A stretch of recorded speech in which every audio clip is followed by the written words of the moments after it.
गोंदिया जिले के सड़क अर्जुनी तालुका के फुटाहा में तालाब में डूबने से 2 बच्चों की मौत के बाद अस्पताल प्रशासन के खिलाफ भारी आक्रोश देखने को मिला। ग्रामीणों और परिजनों ने सौंदड़ के सरकारी अस्पताल पर लापरवाही का आरोप लगाया है। जानकारी के अनुसार रंग खेलने के बाद 5 बच्चे तालाब में नहाने गए थे, जिनमें से 2 बच्चे डूब गए। स्थानीय लोगों की मदद से दोनों को तुरंत सौंदड़ सरकारी अस्पताल लाया गया। आरोप है कि अस्पताल में समय पर ऑक्सीजन सिलेंडर उपलब्ध नहीं था, जिसके कारण उन्हें भंडारा रेफर करना पड़ा और रास्ते में ही दोनों की मौत हो गई।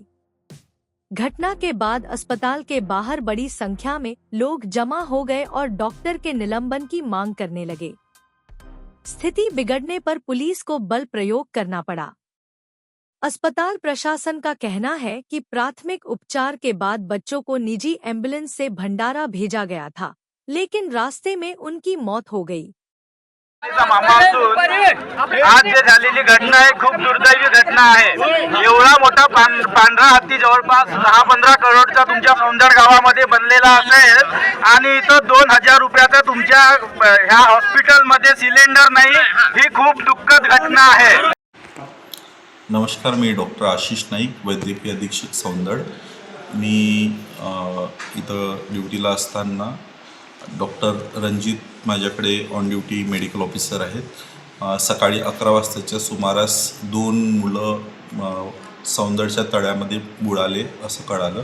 त्या टाईममध्ये सागर गहाणे एक 17 वर्षीय आणि एक प्रणय गहाणे 12 वर्षीय मुलगा होता। दोन्ही कोमॅटोस कंडिशनमध्ये आले होते।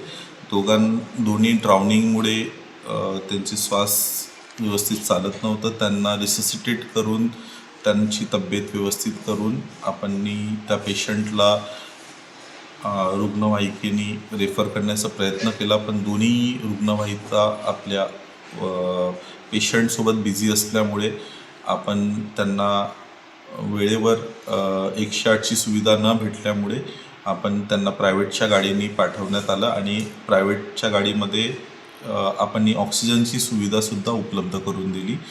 तरी आता विचारपूस करण्यात आल्यानंतर दोन्ही बाळांचं रेफरलच्या टाईममध्ये भंडाऱ्याला जाऊन मृत्यू झालेला आहे, एवढी बातमी कळालेली आहे। धन्यवाद।